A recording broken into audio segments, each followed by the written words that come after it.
difference between being perceived as a thought leader and being thought of as a moron is often a function of what you choose not to say. What is that? What is not to be said? Yes. So thank you for noticing that line. It's one of my favorite lines in the book. And I learned this very early. I started when I was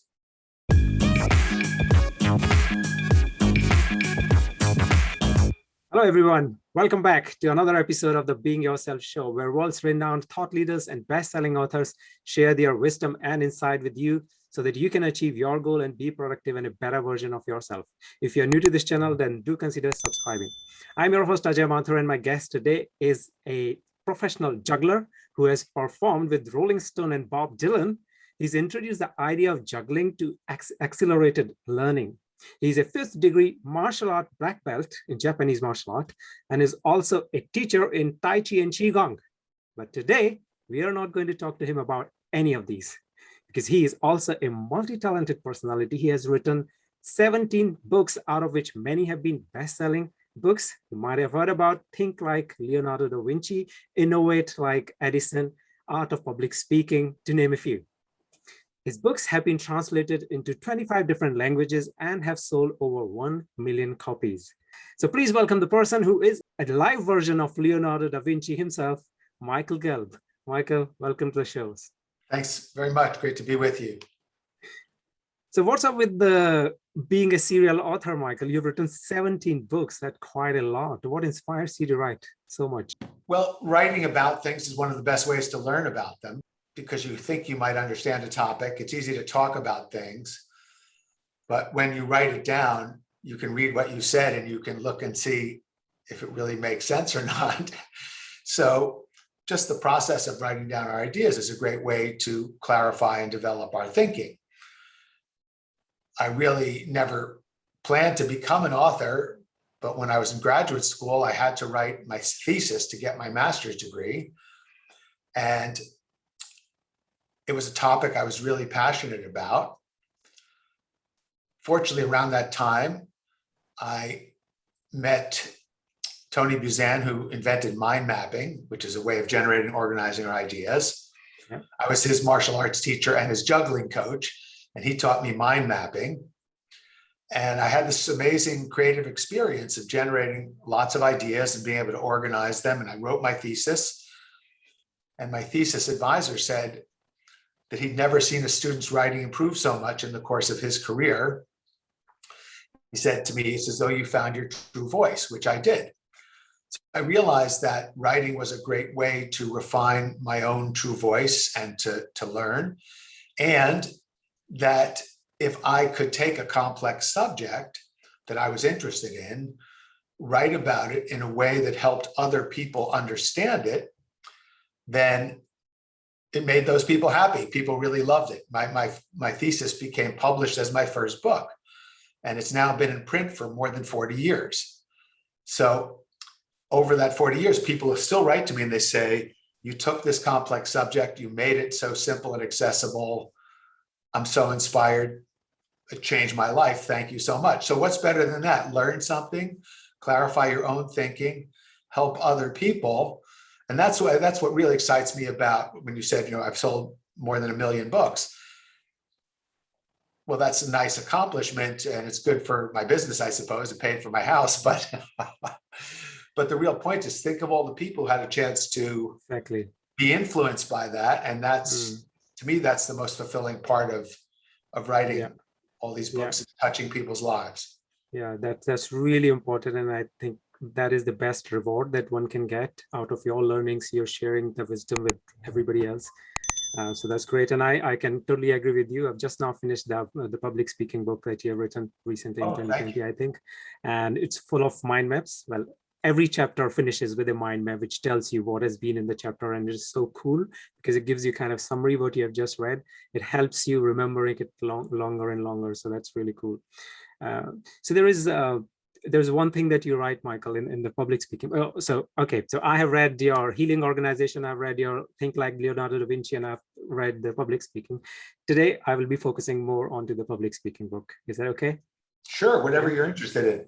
Right, of course. So in one place Yes. you write in the book that average and poor presenters approach speaking with a defensive attitude that prevent them from succeeding. They usually have just one objective: get through it without embarrassment. And the fear of failure and embarrassment lead people to focus inordinately on themselves instead of the audience. So that's really is a big problem that you have summarized in this paragraph. I want to understand from you how they can change that mindset and become the successful speakers rather than being average. Well, the first part of becoming a successful speaker is to think like a professional. And what is a professional speaker? It's somebody who gets paid to speak. So the standards are much higher if people are paying you to speak. It's one thing if you're invited to just give a talk to people in an informal setting. It's another thing if you're giving a keynote speech to thousands of people and they're paying you a big fee. So I've been doing that for many, many years. And the best way to become good at just being an everyday public speaker is to learn what professionals know and to think more like a professional. Because since public speaking is the #1 fear of people around the world, most people don't think about how to get better at it. They think about how to avoid it. But professionals love the chance to practice. So if you start thinking, gee, it's just great to have a chance to practice. I don't have to be perfect. I don't have to worry about getting paid a giant fee. I just have to give the best man speech at my friend's wedding or a eulogy or a speech at work. The good news is that most people are very forgiving of the average public speaker because they know that people are nervous. So they don't really expect all that much. And again, if you start to think like a professional, if you focus on the audience instead of on your own nervousness, if you think about your objectives for the audience, what you want them to know, feel, and do, then you're already way ahead of most people, because most people are just thinking, how can I get out of this? What do you want your audience to think, feel, and do? I mean, that summarizes everything in one line. That's really good. Okay, and there's one thing that I've seen many speakers struggle with is, and when I've been myself as a person who has faced that problem, which is recalling your speech. Say, for example, I have to give a 20-minute speech. So it's quite a long speech and you're not using your notes. How do you make your recall effective? And especially in your book, I really like that proper acronym that you have created on how to organize the recall. So tell us a little bit more in detail about that. How do you use that primacy, repetition, and personal association, for example? Sure. Well, everybody knows that we remember first impressions. The first thing that happens in a series of events is usually quite memorable, and so is the last thing. So psychologists call that the primacy effect and the recency effect. So that's pretty simple. If you want people to remember your message, tell them what you want them to remember in the beginning and make sure you tell them again at the end. Of course, the first thing you have to figure out is what do you want them to remember? That's why it starts with setting your objectives for what you want them to know, feel, and do. So once you know what those objectives are, you put them in the beginning and you repeat them again at the end. Now, in between the beginning and the end, most people forget a lot of what's going on unless you repeat your message. If you repeat your key point, Martin Luther King said the phrase, "I have a dream," many times in his speech. So many years later, people say, what was Martin Luther King's most famous speech? "I have a dream." You have to make your message outstanding if you want people to remember it. So tell a story. Storytelling changes your brain chemistry. It gets the audience engaged and involved. It's a human tradition from every society. So find a story that helps you connect what you want the audience to know and feel and do, that you enjoy telling, that's natural and easy. Plenty of people say, oh, I can't give a presentation. I'm not good at public speaking. Say, well, tell me a story of how you met your wife or your husband, or tell me a story of the most amazing vacation you ever went on, or the biggest adventure you ever had. And people go right into fluid speaking. They don't say, or, because they're telling a story. It's natural. So tell a story about your topic that the audience can relate to. And then obviously the more you relate your message to the audience, the more you connect it to the audience, the more effective it's going to be. So use examples that your audience can relate to. We call this personal association. So primacy, people remember the first thing, repetition, repeat your key points, make them outstanding, tell a story. That's the O. PA is personal association, get the audience engaged, involved, ask them lots of questions, use examples they can relate to, and recency, tell them again at the end what you told them. So personal association is not spatially like calling out somebody by name and talking to them and making connection, or it is something more than that. Say, for example, in a gathering wherein a lot of people and you don't know them really, how do you trigger the personal association? Well, you might say, let's say you're giving a talk about, it could be anything, how to start your own podcast. So instead of saying, I'm going to talk to you today about how to start your own podcast, you could say, how many people here are interested in starting their own podcast? And then people raise their hand because that's why they came to your talk. And what is it? Why do you want to start your own podcast? And people in their brain, they cannot think, well, because I want to promote my work or my book or my coaching practice, or I just love talking to people and it's a great way to learn. So you take what they say and you write it on the board, or you put it on the computer, on the PowerPoint or whatever.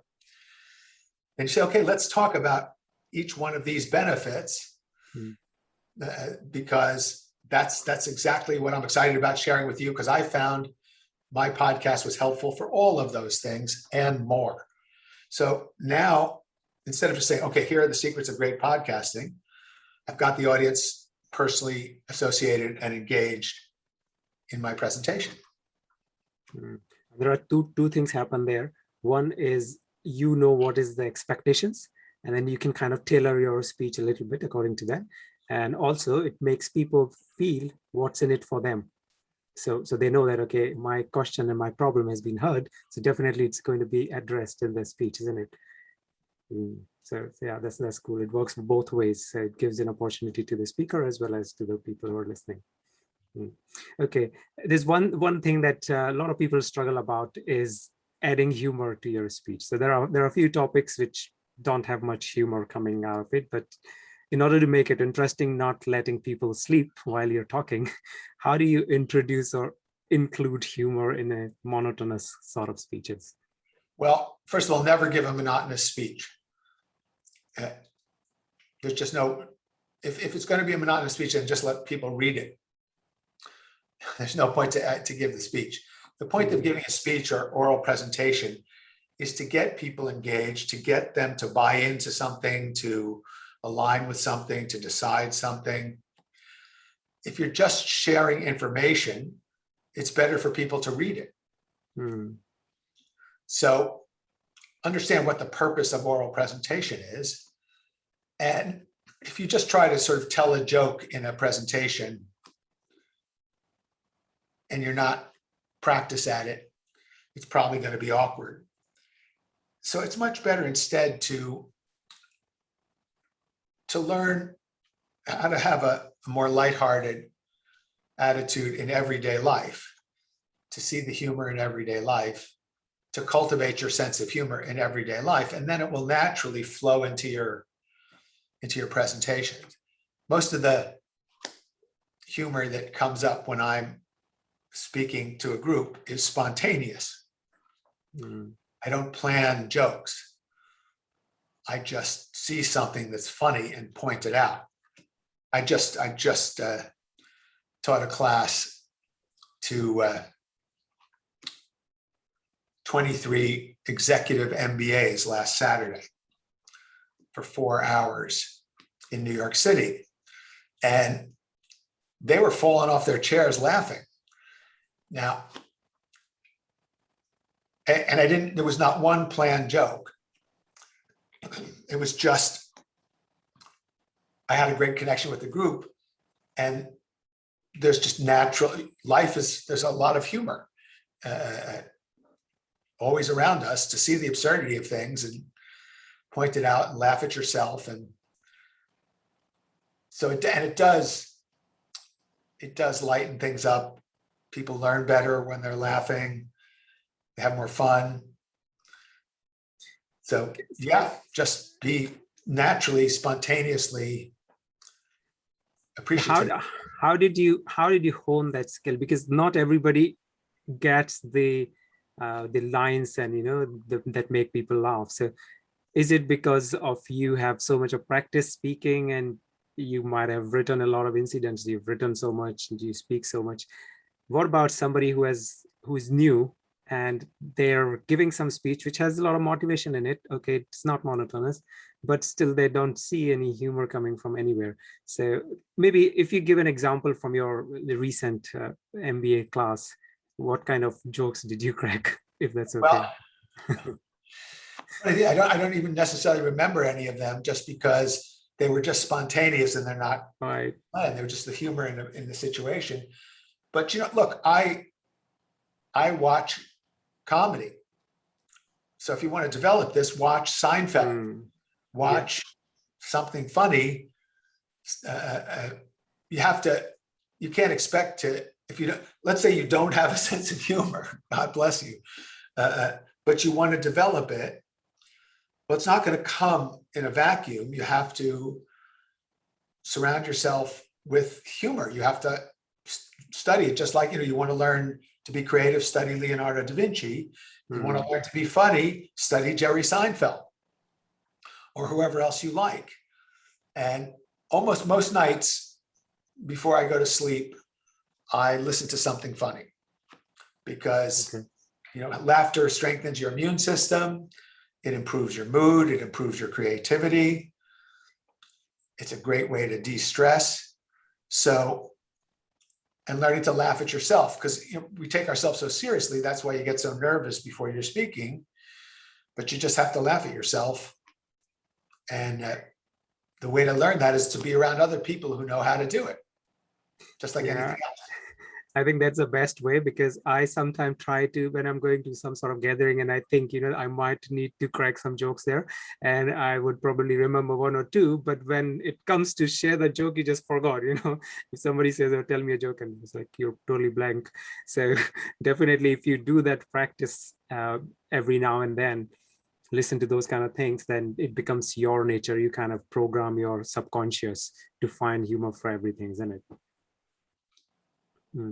Okay, so there's one line I really liked in your book, which is the difference between being perceived as a thought leader and being thought of as a moron is often a function of what you choose not to say.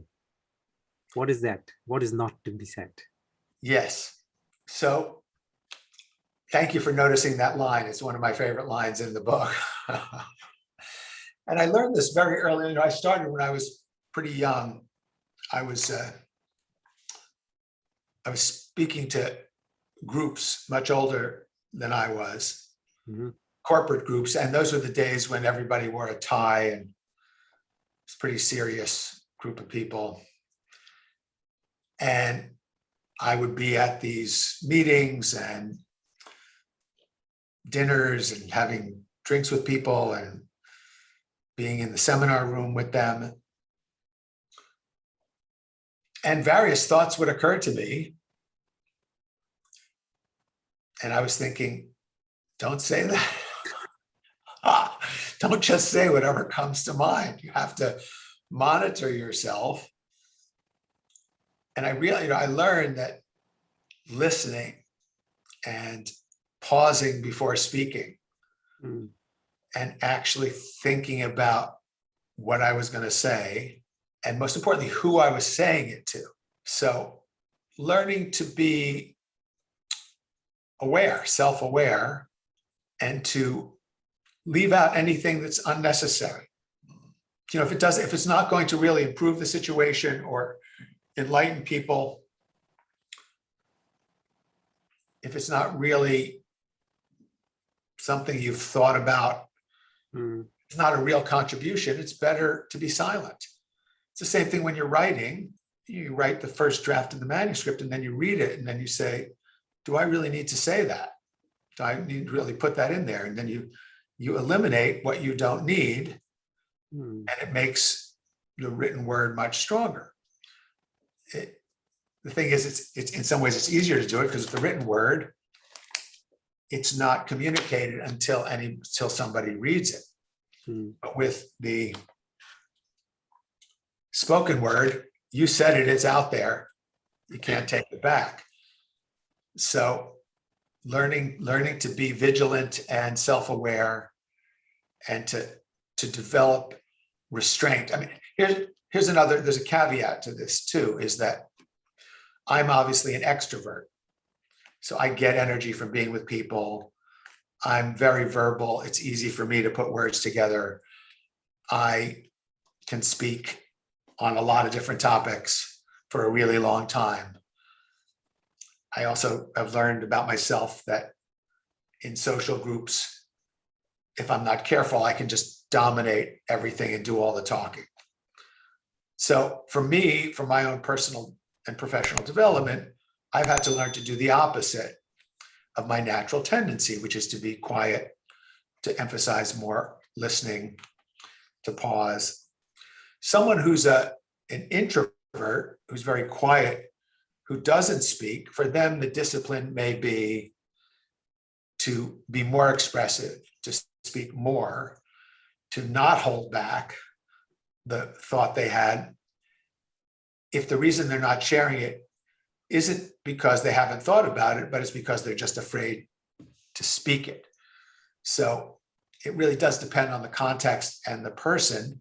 But the advice, whether you're an introvert or extrovert, is unless you've thought about it and unless it's a contribution, it's probably better not to say it. How do you deal with the fear of judgment then? So sometimes you getting 10 ideas and you're only saying 2 because you think, what will people think about the 8 others? How do you kind of overcome that? It's not, you're not saying it because, oh, what will people think? You're going to, if you take any position on anything, you're going to be judged. That's just the nature of it. But what is it worth? What is your position? What do you want to share? What is the point you want to make? And if you're not talking about a position, if you're just engaged, it depends on the purpose of a conversation.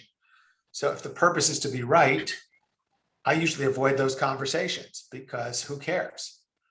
If the purpose is to learn something, if the purpose is to exchange information so that we can improve something, a company, a department, a system, then it's worth sharing the information, then it's worth creating the dialogue. So again, it depends on the purpose of the interaction.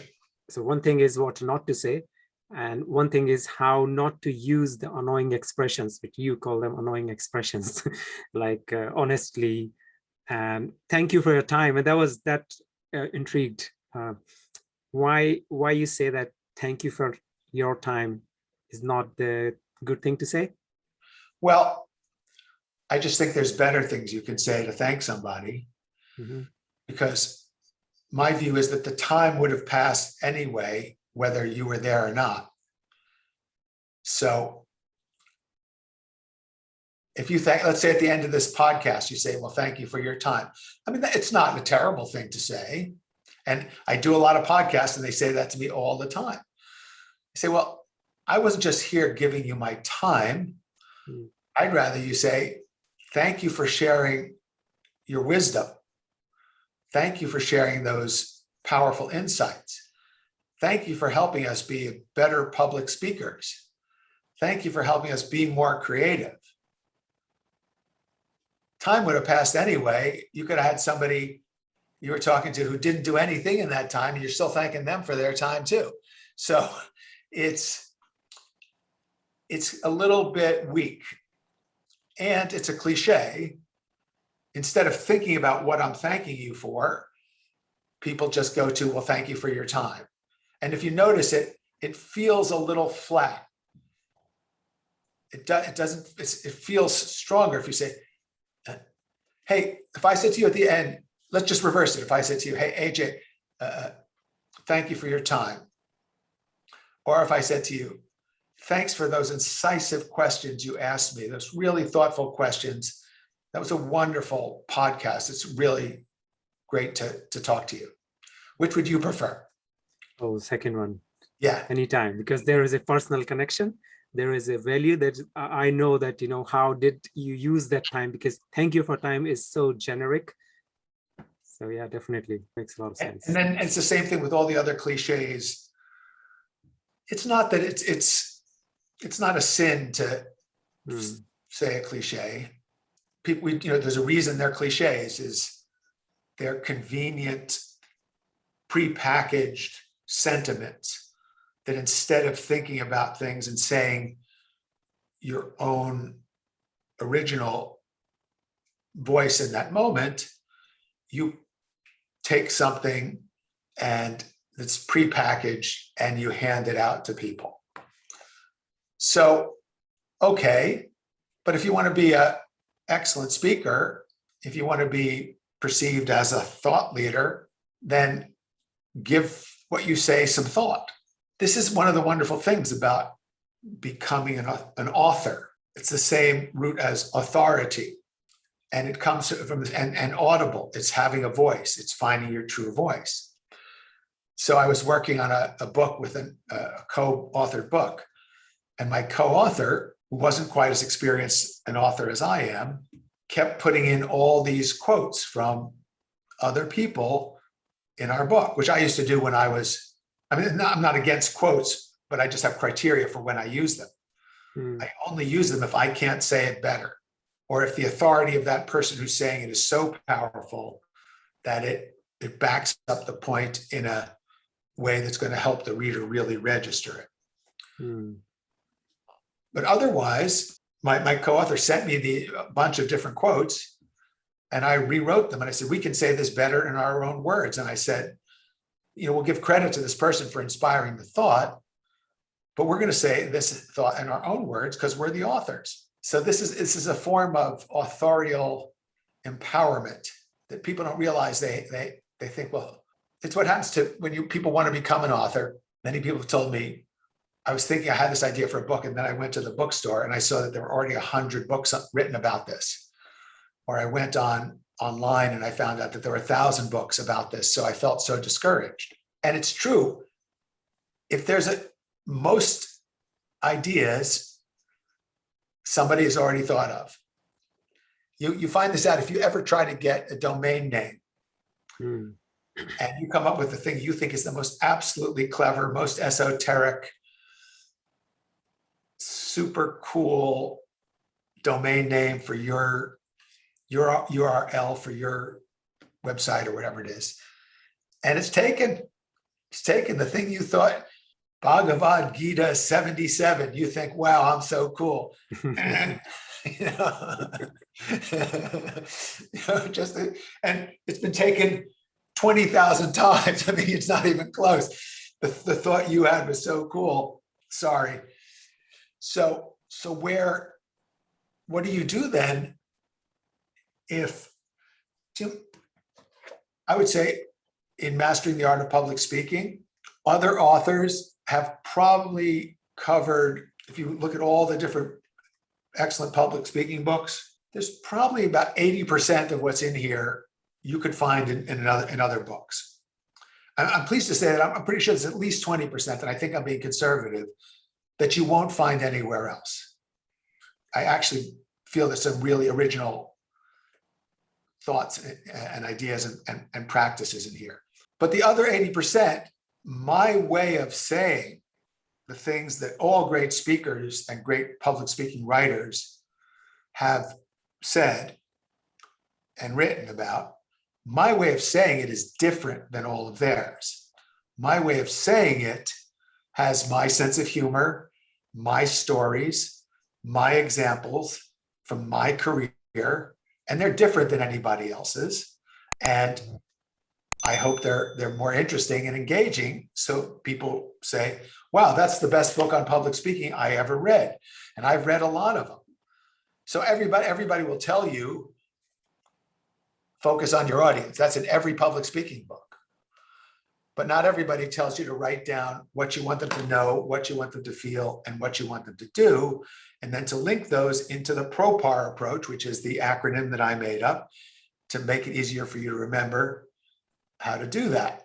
So you create a system a systematic approach by putting these universal building blocks together into something that the world has never seen before. Yeah, and I'm so glad that you touched on this point, because I had this question in my mind, because I have read quite a few books on public speaking, and I was like, okay, let's see what Michael has different to say. And I found it pretty quickly when I started reading the book. And there's one more, in addition to proper, you also had entire chapter on sales, right? Which is the, I think, last chapter or the second last chapter. And in that also you come up with another acronym, resale, which is reciprocity and engagement, scarcity, authority, liking, and everyone. And then you link both of them together, the proper acronym and resale, to how to make your speech so effective. So, I mean, the people who are listening to, they might have this question now, they would want to know what is this resale thing is. But if you can spend a little bit more time on this, how you can have your sales skills and then link them onto speaking and all that. I'm reading what I wrote now. So yeah, I like it. So there's a brilliant author in the field of influence named Robert Cialdini, and he's figured out what really persuades people, what really influences them, and most of it happens unconsciously. And people who are very influential are usually very good at using these principles, whether they do that consciously or unconsciously. And the first one is reciprocity, which just simply means that it's human nature. If I do something giving to you, it's healthy humans want to give back. Mm. So it's why does every promotion on the entire internet start with a free gift? Why? Because it creates a feeling among the person who receives the gift that they need to reciprocate. So it's why do they give out free samples in grocery stores? Whole Foods is a huge chain here, and there's a free sample on every. It's been less since the pandemic, but they'll start again as soon as it's over. And now they give you free stuff on because it makes you want to engage with them. Right. So anyway, there's an example I have in here. We have when I go to New York City, again, pre-pandemic, and I'm sure it's going to start again soon.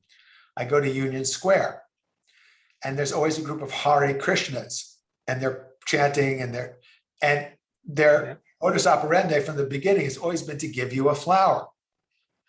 Because what they know is if you take the flower, the chances of them getting a donation for $5 or $10 or more goes way, way up. So it's hardwired into people's brains.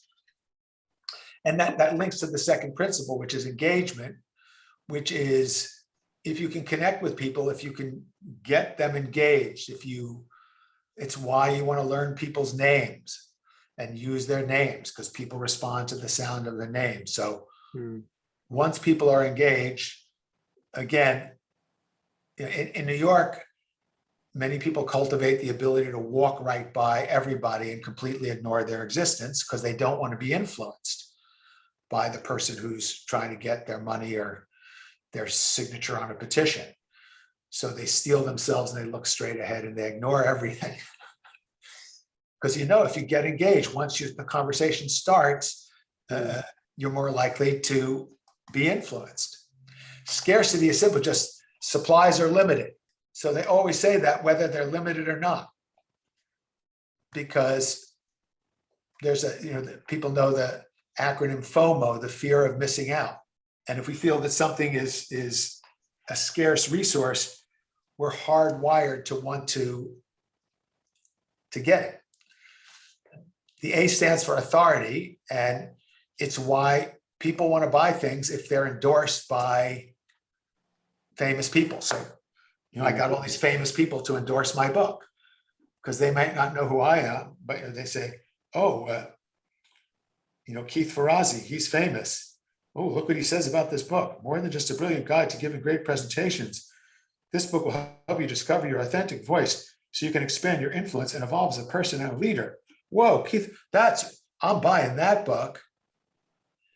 So I have this, I've in fact created a video about it wherein I say what I read first thing in any book is what people are talking about it. So I look at the back cover and then I look in the front if there are any acknowledgement and what others are talking about. So that's really powerful. Yeah. Right. And then liking is really simple. If people like you, they're more likely to be influenced by you. It just, if they don't like you, they don't want to be influenced by you. It's pretty simple. Well, it's also why humor is so powerful, because if you make people laugh, they like you. And then they want to be influenced by you. And then the last E in resale stands for everyone. And what that means is if everyone's doing it, then most people want to do it too. So it's why you're clicking through YouTube and you're trying to decide which video you want to watch on negotiation skills. And there's one that has 7 views and there's another that has 7 million views. Which one do you think you're going to click on? 7 million. Yeah, because everyone's doing it. So these are the resale principles of influence, which I credit Cialdini for the research. But see, I took his brilliant research and I came up with an original way to present it so that it's easier to remember. I give full credit to him for the original research generously in the book because I really admire his work. But I hope to make his work more accessible to my readers so they can actually apply it. And then so then we link that to ProPar. For example, let's say I wanted to emphasize, let's say the scarcity of something was really real. So I might start and say, I want to tell you about something. There's only 3 of these life-changing seats left on this program. I'm going to tell you why. If you want one of them, you're going to need to sign up immediately because we're going to sell out. So it's just a question of who clicks first. You in some cases, people will buy it already before you've even said anything. Then you can tell them a little bit about what it is and then repeat. Like there's only 3. Somebody's ordered. There's only 2 left. People don't even know what it is yet, and it's really expensive. They're, oh my God, the benefit, this guy, and plus he's been endorsed by this authority. I got to have this. I'm laughing. This is right. This is how every funnel works and on every website. And what's great is part of why I love sharing this with people is, use this as powerful information. So first of all, use it only to share things that will help the world and help other people. And then secondly, it's something that once you know how powerful it is and to only use it yourself to help other people, you can also be less likely to be hypnotically influenced by the ad on Facebook or Instagram or whatever, because you'll see how people are manipulating you with resale. And Michael, this is really powerful. I have not read it anywhere else. And this is like something new for me in this book. And I would encourage people to please go and buy this book. This is really good. It's a very different approach to public speaking. So now I would like to ask you one more question about your experience with speaking. You have done quite a lot of speaking. I would like to learn, what was the incident when you messed it up? Has it happened at all, first of all? Yes. If it did, what was it? It's happened a couple of times, but my biggest mess up, there was only one really big mess up, and it was my very first time of giving a professional speech. And I was arrogant. I was young and I was arrogant. So I didn't really prepare properly. And I was sort of distracted because I had this new girlfriend, and I was so focused on the new girlfriend, and I just thought, oh, I can just show up and do this. And I mean, I managed to get through it, and it was about a 3-hour seminar. But I knew, I mean, I still can feel the cold feeling in the room because I didn't really tune into the audience. I didn't really have a sequence of what I wanted to say. I didn't have my pro par worked out. I hadn't yet figured out to write down my objectives. And I just thought I could be spontaneous and it would be fine. So I've never made that mistake again. Now, the truth is now I can be almost completely spontaneous because I've learned to prepare over the years. I'd say the only other time I'd call it less than successful. I mean, some successes are stunning standing ovations. Others are just applause and they pay my fee. But there was a time when I think I misread the audience once. And I didn't realize sometimes you walk into situations where things are not what they seem, where there's a political stuff going on. So there was an executive who really wanted to be the speaker when I was the speaker. It was really weird because you're the executive, I'm the speaker, you're paying me. But I realized later that he was kind of competing with me and trying to take attention from my presentation. And I let myself get offended by it and taken aback. And again, it wasn't a huge disaster, apparently.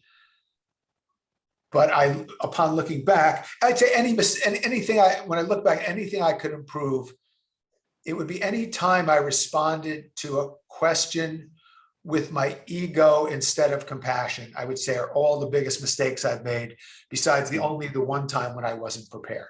Anytime I let anybody get to me and I started arguing with them or opposing them, and it doesn't happen maybe happen 5 times, but if I had it to do over again, I would have been more compassionate, more patient, and finessed the situation rather than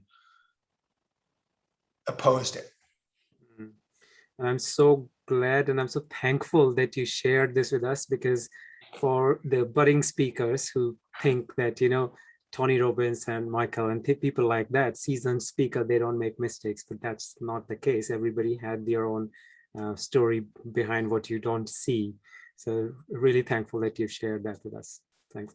And Michael, is one question I ask all my guests, which is, what what according to you are the top 3 skills that we should have to be successful, but schools are not teaching? For life in general or for public speaking? Life in general. Life in general, yeah. The 3 most important skills that we should all have that schools aren't teaching. Number 1 is emotional intelligence.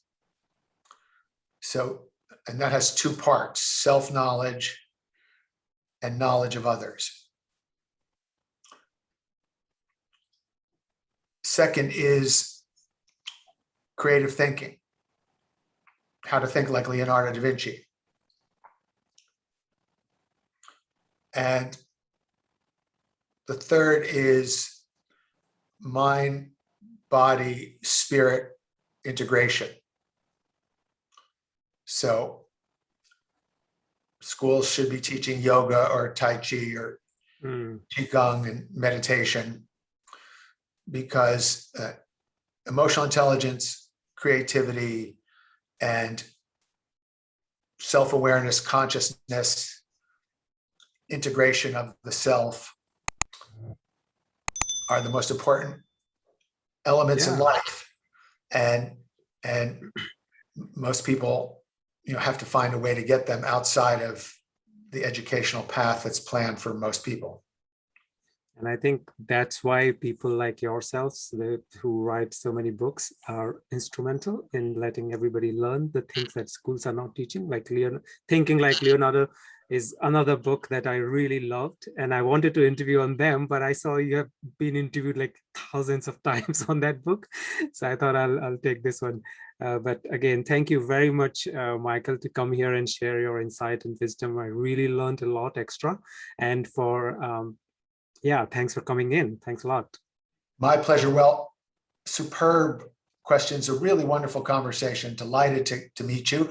And if you want to talk to me about Leonardo, let's do it early next year, perhaps. Yes. We'll talk about how to think like Leonardo. Would love to. We're just launching a new video program online. You can take my whole on Mindvalley Leonardo da Vinci seminar. Is it on Mindvalley? Pardon? Is it on Mindvalley? I've done things for Mindvalley, but no, this is through a group called Genius Mastery. Okay. And it's a way people can experience my full intensive, it's like a full 2-day intensive seminar, but you can do it on your phone or your computer at home. Wow. So michaelgelb.com, people sign up for my mailing list, and we'll let you know how to get access to the course. There's lots of free material from the course too. We did all the stuff we have all the stuff to help you make the wonderful decision to buy it, all based on resale. So just so now you'll know why the sales are so good. We're also doing I'm doing some free things on Facebook, seminars through all this that people can come on and join and learn how to be more creative. There's one coming up on November 3rd on the 5 micro secrets to transform your creativity. And so michaelgelb.com is the best place to find me. And I'm sure we'll have another conversation in the future. Thank you so much. Definitely. Thank you. I'll put all the links down there. And guys, if you have still not done this, please do buy this book. This is amazing. It's a very different approach to public speaking, and 16 other books that Michael has written. Healing Organization, another one, which I just finished. But thank you everyone for tuning in. And if you've got some value from it, then don't forget to click that subscribe button so that you get to know for my next episodes. So you take care and keep learning.